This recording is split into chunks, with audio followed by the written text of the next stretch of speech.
Hello everyone, I am Prem Kaur Patle. My dear students, today I am here along with the next part, that is 7. And in this 7th part, I shall explain about the establishing the republic and the rise of the Communist Party of China. Okay गणतंत्र की स्थापना के बारे में आज इस video के माध्यम से मैं आपको समझाने की कोशिश करूंगा। साथ ही हम देखेंगे कि किस तरह से चीनी साम्यवादी दल का गठन होता है, उसका उदय होता है। My dear students, firstly we have to understand about the establishing the republic in China. The Manchu Empire was overthrown and a republic established in 1911 under Sun Yat-sen, who is unanimously regarded as the founder of modern China. बच्चों 1911 में Manchu साम्राज्य समाप्त कर दिया गया और सन यात सेन के नेतृत्व में गणतंत्र की स्थापना की गई। ओके बच्चों, सन यात सेन एक बहुत ही इम्पॉर्टेंट फिगर थे। वे एक निर्विवाद रूप से आधुनिक चीन के संस्थापक माने जाते थे। And he came from the poor family, एक बहुत ही गरीब परिवार से थे। And studied in missionary school where he was introduced with to democracy and Christianity. बच्चों, उन्होंने मिशन स्कूल में शिक्षा ग्रहण की, जहाँ से उनका परिचय डेमोक्रेसी लोकतंत्र से और क्रिश्चियनिटी ईसाई धर्म से होता है। सन यात सेन के बारे में हम यह इंफॉर्मेशन गेन कर रहे हैं। He studied medicine but was greatly concern about the fate of China. बच्चों, उन्होंने डॉक्टरी की पढ़ाई की थी, लेकिन चीन के भविष्य को लेकर वो हमेशा चिंतित रहते थे। His programme was called the three principles. बच्चों, उन्होंने एक प्रोग्राम को चलाया हुआ था जो कि थ्री प्रिंसिपल यानी तीन सिद्धांत के नाम से मशहूर हुआ। और ये तीन सिद्धांत क्या थे ये समझ लेते हैं। दिस वर नेशनलिज्म, उनमें से एक था राष्ट्रवाद। Okay, this mean overthrowing the Manchu who are seen as a foreign dynasty. बच्चों, इसका अर्थ ये था कि मांचू वंश, जिसे विदेशी राजवंश के रूप में देखा जाता था, उसे सत्ता से हटाना इनका ये फर्स्ट टास्क में शामिल था। As well as other foreign imperialist. Okay, ये सेकंड था बेटा। दूसरा क्या था कि कुछ और जो साम्राज्यवादी शक्तियां थी उनको हटाना। ओके, एंड डेमोक्रेसी और एस्टेब्लिशिंग डेमोक्रेटिक गवर्नमेंट, साथ ही यहाँ गणतंत्र या गणतांत्रिक सरकार की स्थापना करना। And number third that was related to socialism, समाजवाद, regulating capital and equalising land holding. बच्चों, समाजवाद को स्थापित करना जिसके आधार पर कैपिटल का रेगुलेटिंग ऑफ कैपिटल को हम वो इम्प्लीमेंट कर सकें। लैंड होल्डिंग के लिए इक्वलाइजिंग की बात की जा रही कि सभी के बीच जो भूस्वामित्व है वो बराबरी से लाया जाए। So this was the major motto of socialism. Okay, this was the major motto of socialism for the regulating capital and equalising land holding. So first one was related to nationalism, another one was that was related to the removing of foreign imperialists and establishing of the democratic government, and third one was related to the socialism, which helped for the regulating capital and equalizing land holding. So these were very important objectives of Sun Yat-sen.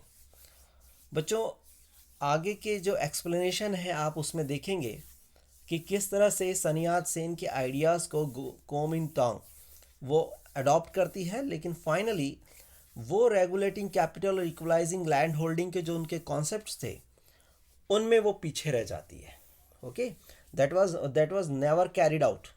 Okay, why? Because the party ignored the peasantry and the rising social inequalities. तो ये मैं भी आपको आगे explain भी करूंगा। The social and political situation continue to be unstable. बच्चों, यहाँ जो सामाजिक और राजनीतिक ढांचा था वो डामाडोल की स्थिति या उसी हालत में बना रहा। On 4 May 1919, an angry demonstration was held in Beijing to protest against the decisions of the post-war peace conference. बच्चों 4 मई 1919 में बीजिंग में युद्ध के बाद शांति सम्मेलन के निर्णय के विरोध में एक धुआंधार प्रदर्शन का आयोजन होता है। हालांकि जो चीन था, despite being an ally of the victorious side led by Britain, China did not get back and territories seized from it. बच्चों चीन जो था ब्रिटेन के नेतृत्व में लड़ा और उसमें जीत भी हासिल होती है, और उन जो एक अलायंस था उनका विजयी देशों का, वो उसका सहयोगी भी था। परंतु इसमें क्या हुआ कि उससे जो इलाके हथिया लिए गए थे, उन हथिया लिए गए क्षेत्रों को वो कभी वापस नहीं उसे कभी वापस नहीं मिल सके। तो ये जो प्रोटेस्ट हो रहा था 4 मई 1919 में, तो ये जो प्रोटेस्ट था बेटा, that protest became a movement, ये कब आंदोलन में तब्दील हो गया। It galvanise a whole generation to attack tradition and to call for saving China through modern science, democracy and nationalism. यहाँ क्या होता है कि ये जो विरोध था वो आंदोलन में तब्दील हो गया। इसने एक पूरी की पूरी पीढ़ी को परंपरा पर हमला करने के लिए प्रेरित किया। ठीक है, इन्होंने वो जो पहले से चली आ रही जो परंपराएं थी उस पर हमला करने के लिए प्रेरित किया, और चीन को मॉडर्न साइंस, डेमोक्रेसी और नेशनलिज्म, आधुनिक विज्ञान, लोकतंत्र और राष्ट्रवाद के जरिए बचाने की मांग की गई। Revolutionaries called for driving out the foreigners who were controlling the country's resources to remove inequalities and reduce poverty. बच्चों, क्रांतिकारियों ने देश के संसाधन पर कब्जा जमाए जो विदेशी बैठे हुए थे उनको भगाने के लिए, और जो इनइक्वलिटीज थी, असमानताएं, उसे हटाने के लिए, और गरीबी यानी पुअर्टी को कम करने के लिए, गरीबी को कम करने का नारा दिया। ठीक है, on what basis? On the basis of modern science, democracy and nationalism. Okay, तो क्रांतिकारियों ने सबसे पहले फॉरेनर्स को हटाने का काम शुरू करवाया, उसके लिए नारेबाजी की। जिन्होंने वहाँ की चाइना की जो रिसोर्सेस पर उन्होंने होल्ड किया हुआ था, इनइक्वलिटीज़ को रिमूव करवाया, पुअर्टी को हटाने के लिए बहुत नारे दिए उन्होंने। रिवोल्यूशनरीज कॉल्ड फॉर आगे, they advocated reforms such as the use of simple language in writing. उन्होंने लेखन की एक ही भाषा का इस्तेमाल करना, है ना। Abolishing the practice of foot binding, पैरों को बांधने की जो प्रथा रही होगी उसे खत्म करना।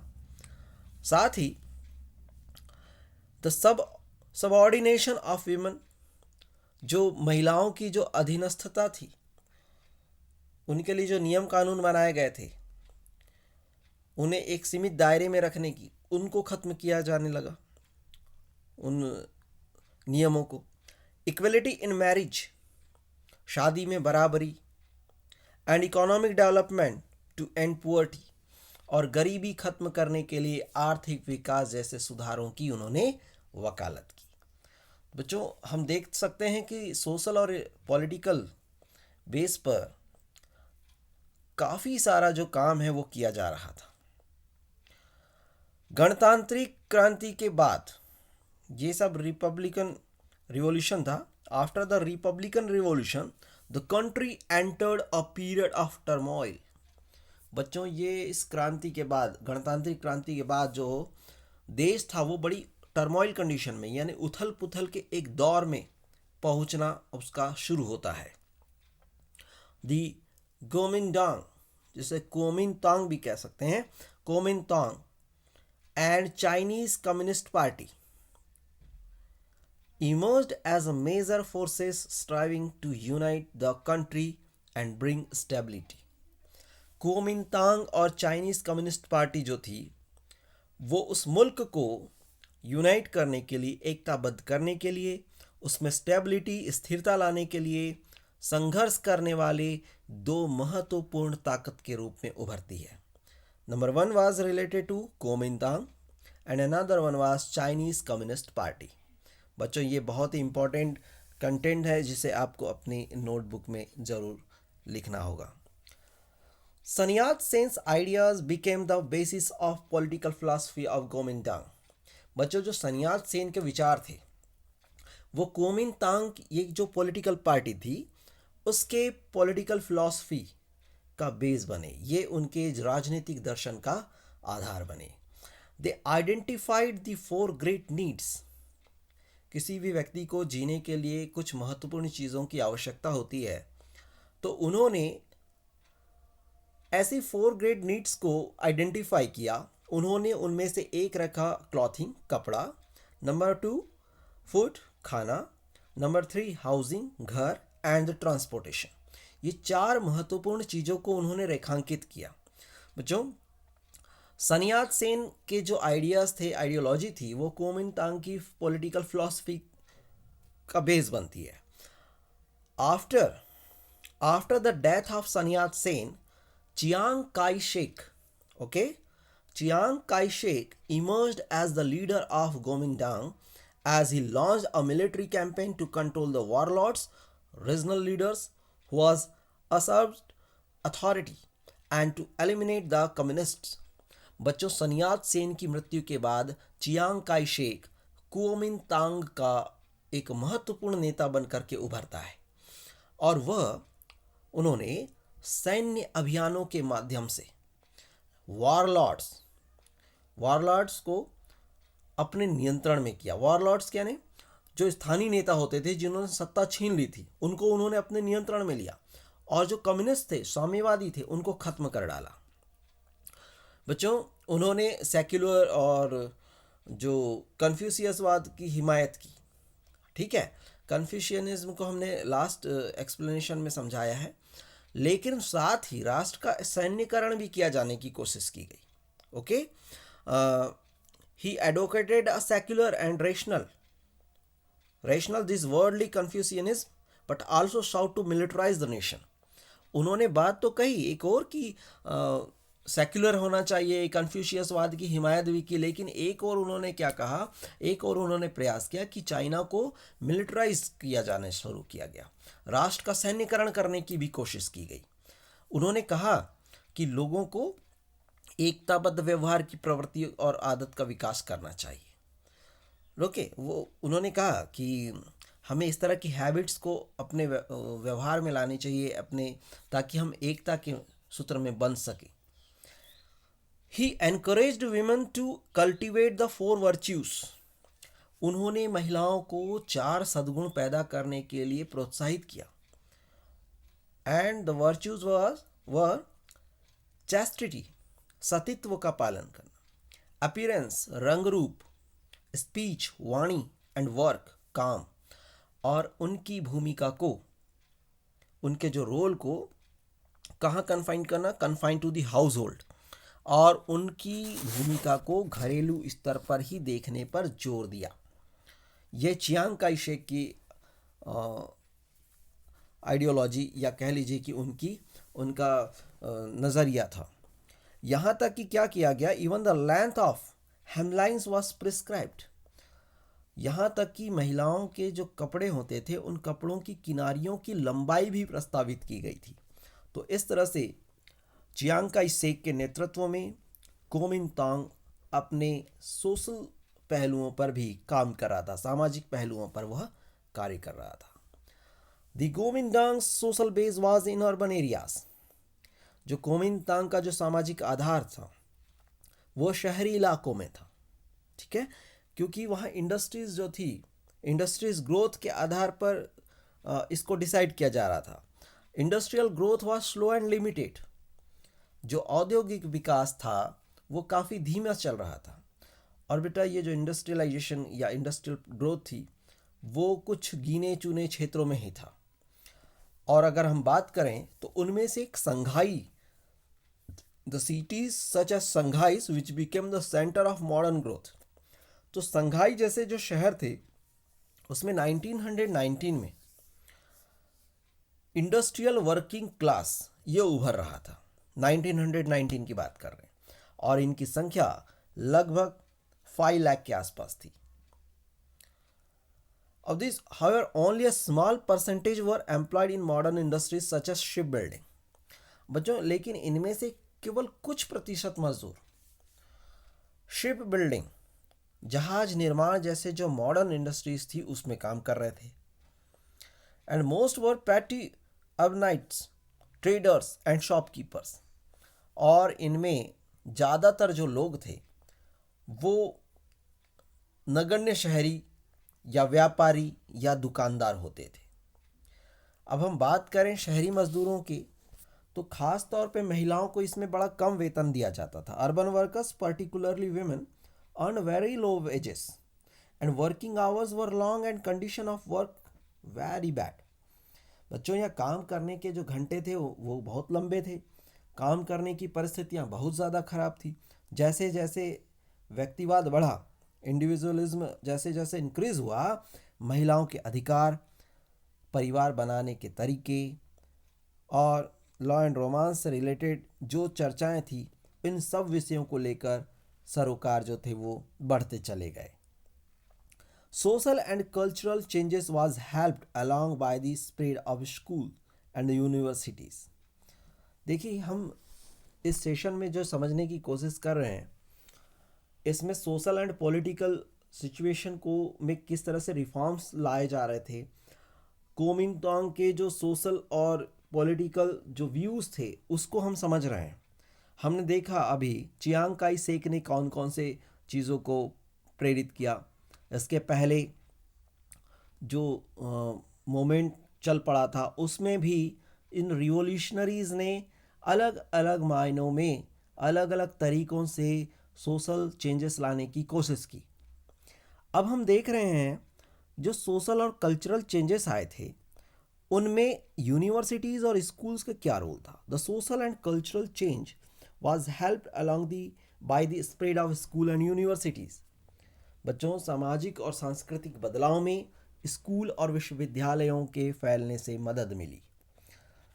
Here is an information regarding the establishment of Peking University that was established in 1902. Okay? Now, the journalism flourished, reflecting the growing attraction of this new thinking. पत्रकारिता जो थी वो फली फूली, जो कि इस नई सोच के प्रति बड़ा एक आकर्षण का आईना थी। बच्चों, यहाँ पर एक शाओ तोफेन नाम के शख्स का जिक्र है, जिसने एक लाइफ वीकली नाम की एक लोकप्रिय पत्रिका का प्रकाशन किया, संपादन किया। इसने अपने पाठकों के विचारों से, ठीक है, अपने पाठकों को नए विचारों से, साथ ही साथ उसने महात्मा गांधी और जो Kemal Ataturk was the modernist leader of Turkey, है ना, ये आधुनिकता पसंद कमाल अतातुर्क जो टर्की का नेता थे, ऐसे नेताओं से भी इन शाओ तोफेन ने लाइफ वीकली जैसी मैगजीन पत्रिका के माध्यम से लोगों को अवगत कराया। बच्चों, its circulation increased rapidly from just 2000 in 1926. It increased in a massive form, near about 2 lakh copies in 1933. बच्चों, इसका जो वितरण था 1926 में, जहाँ 2000 के आसपास था, 1933 में आते आते ये लगभग 2 लाख तक पहुंच चुका था। The Kuomintang, despite its attempts to unite the country, failed. बच्चों, कुओमिंटांग ने देश को एकीकृत करने की जो भी अपनी कोशिशें की थी, उन कोशिशों के बावजूद कुओमिंटांग अपने उस उद्देश्य में असफल रहा। किस उद्देश्य में? क्यों असफल रहा? Because of its narrow social base and limited political vision. अपने संकीर्ण सामाजिक आधार, जिसने समाज के लिए कुछ नियम बना रखे थे, और सीमित राजनीतिक दृष्टि के चलते ये असफल हो गए।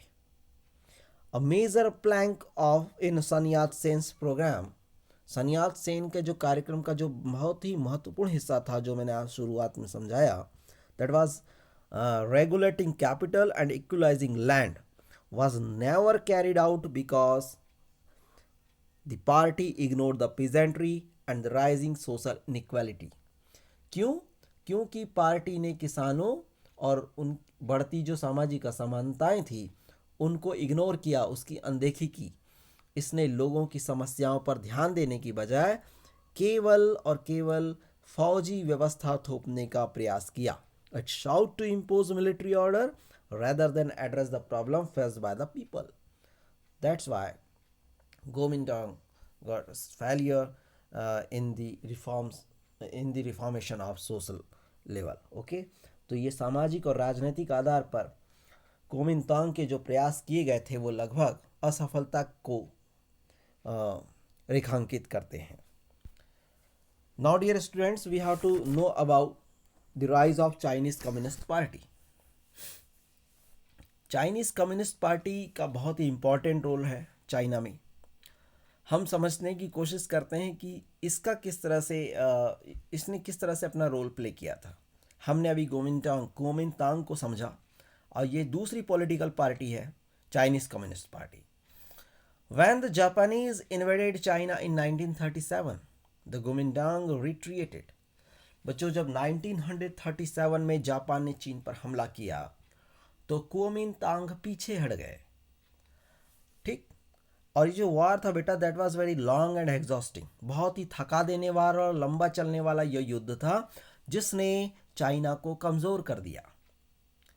ओके, 1945 से 1949 की दरमियान जो कीमतें थी, जो प्राइसेस थे, वो लगभग 30% प्रति महीने की रफ्तार से बढ़ रहे थे। Prices rose 30% month between 1945 and 1949 and utterly destroyed the lives of ordinary people, जिसने वहां के आम आदमी की जिंदगी को तबाह कर दिया, उससे तबाह हो गई। Rural China faced two crisis at that time. Number 1 was related to ecological system and number 2 was related to the socio and economy. And what was in ecological?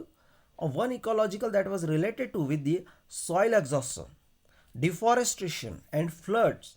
Okay, ये जो पहली जो संकट था बेटा वो पर्यावरण से संबंधित था, जिसमें बंजर जमीन, वनों के नाश हो जाने वाली समस्याएं, बाढ़ जैसी समस्याएं ये शामिल थी। And another one was a social economy, one caused by exploitative land tenure system, indebtedness, primitive technology and poor communication.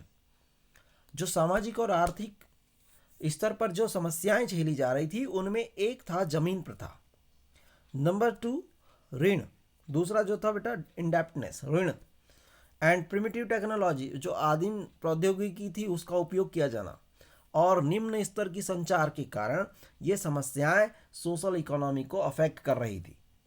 तो उस समय चाइना ये दो महत्वपूर्ण संकटों से गुजर रहा था। The CCP Chinese Communist party had been founded in 1921 and soon after the Russian Revolution. बच्चों, रूस की जो क्रांति हुई थी 1917 में हुई थी, उस क्रांति के कुछ समय बाद ही 1921 में चाइनीज कम्युनिस्ट पार्टी की स्थापना होती है। The Russian success exercised a powerful influence around the world, and leaders such as Lenin and Trotsky went on to establish the Comintern or the Third International in March 1918 to help bring about a world government that would end exploitation. Lenin और Trotsky जैसे नेताओं ने मार्च 1918 में कॉमिंटर्न यानी तृतीय अंतर्राष्ट्रीय का गठन किया, जिससे वर्ल्ड लेवल की गवर्नमेंट बनाई जाए। ओके, वर्ल्ड गवर्नमेंट को फॉर्म किया जाए जो किस चीज को रोके, दैट वुड एंड एक्सप्लॉयटेशन, जो शोषण को खत्म कर सके। इसलिए लेनिन और ट्रॉट्स्की ने इस पर कार्य किया। The Comintern and the Soviet Union supported communist parties around the world, but they worked within the traditional Marxist understanding that revolution would be brought about by the working class in the cities. बच्चों, जो कॉमिंटर्न या और जो Soviet संघ ने दुनिया भर में जो साम्यवादी पार्टियां थी उनको सपोर्ट किया. They supported communist party around the world. Okay, लेकिन उनकी जो परंपरागत जो सोच थी, जो मार्क्सवादी समझ थी, वो ये थी कि जो रिवॉल्यूशन होगा, जो क्रांति आएगी, वो शहरी इलाकों में आएगी. और उसे कौन लेकर आएगा? मजदूर वर्ग लेकर आएगा. ठीक है. शुरू में तो कई देश इन लोगों से काफ़ी प्रभावित रहे, आकर्षित हुए. लेकिन जल्द ही सोवियत यूनियन ने अपने स्वार्थों को साधने के लिए इसे एक हथियार बना लिया. ठीक. जो कॉमिंटर्न के थ्रू जो बात रखी गई थी, उस कॉमिंटर्न के थ्रू जो साम्यवादी पार्टियों को समर्थन किया जा रहा था, उसमें सोवियत यूनियन ने इसे अपना एक हथियार बना लिया अपने फायदे के लिए. और 1943 आते आते, but it soon became a tool for Soviet interest and was dissolved in 1943. बच्चों, 1943 में इसे खत्म कर दिया गया. ठीक. अब एक शख्सियत के बारे में हम इसमें इंफॉर्मेशन लेंगे. माओ जेडोंग, माओ त्से तुंग, who emerged as a major CCP leader. बच्चों, माओ त्से तुंग जो था वो CCP, चाइनीज कम्युनिस्ट पार्टी के एक प्रमुख नेता के रूप में उभरे. ठीक. And he took a different path by basing his revolutionary program on the peasantry. और उन्होंने क्रांति के जो कार्यक्रम थे उसमें किसानों को आधारित करते हुए एक अलग रास्ता चुना. उनकी सफलता से चीनी साम्यवादी पार्टी एक बड़ी शक्तिशाली राजनीतिक ताकत बनी. His success made the CCP a powerful political force. क्योंकि उसने पीजेंट्री से रिलेटेड ऐसे इंपॉर्टेंट डिसीजंस लिए, उसे अपने रिवोल्यूशनरी प्रोग्राम का हिस्सा बनाया. So that's why he got success in his powerful political system and that ultimately won against the Kuomintang. और बच्चों, जिसके प्रयासों की वजह से कुओमिंटांग पर उन्होंने जीत हासिल की. तो ये माओ त्से तुंग जो थे, ये काफ़ी इंपॉर्टेंट रोल प्ले किया उन्होंने चाइनीज कम्युनिस्ट पार्टी के लिए. ठीक है. Mao Zedong's radical approach can be seen in Jiangxi. बच्चों, माओ त्से तुंग के जो आमूल परिवर्तनवाद जो देखे जा सकते हैं वो जिंग्यासी में देखा जा सकता है, जियांगशी में. ओके. वो क्या चीज़ था उसको भी हमें समझना होगा. जियांगशी में, in the mountain where they camped from 1928 to 1934, secure from Guomindang's attack.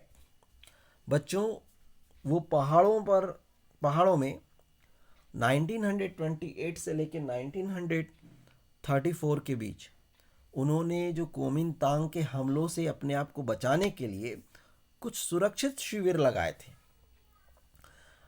A strong peasants council was organized. मजबूत किसान परिषद का गठन किया गया. ठीक है. क्योंकि उन्होंने अपने जो रिवोल्यूशनरी प्रोग्राम थे उसमें पीजेंट्री को सबसे ऊपर रखा था बेटा. इसके अलावा जो उन्होंने काउंसिल्स को ऑर्गेनाइज किया, यूनाइटेड थ्रू कॉन्फिस्केशन, ज़मीन पर कब्जा और एंड रिडिस्ट्रीब्यूशन ऑफ लैंड, ज़मीन पर कब्जा करना, उसका पुनर्वितरण के साथ उसका एकीकरण किया गया. And Mao, unlike other leaders, stressed the need for an independent government and army.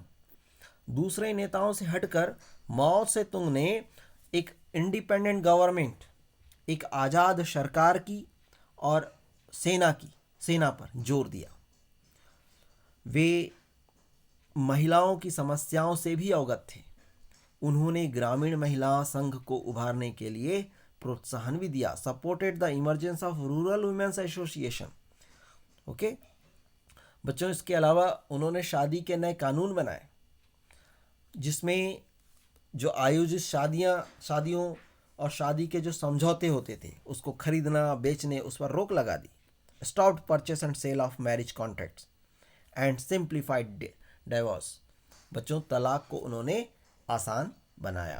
तो आज के इस एक्सप्लेनेशन में आपने अभी तक ये जाना कि किस तरह से माओ से तुंग उन्होंने काफ़ी इम्पॉर्टेंट रोल निभाया था और चाइनीज़ कम्युनिस्ट पार्टी का इस्टेब्लिशमेंट 1921 में होता है और लेनिन और ट्रॉट्स्की जैसे नेताओं ने मार्च 1918 में कॉमिंटर्न का गठन किया, सरकार बनाई जो शोषण को ख़त्म कर सके।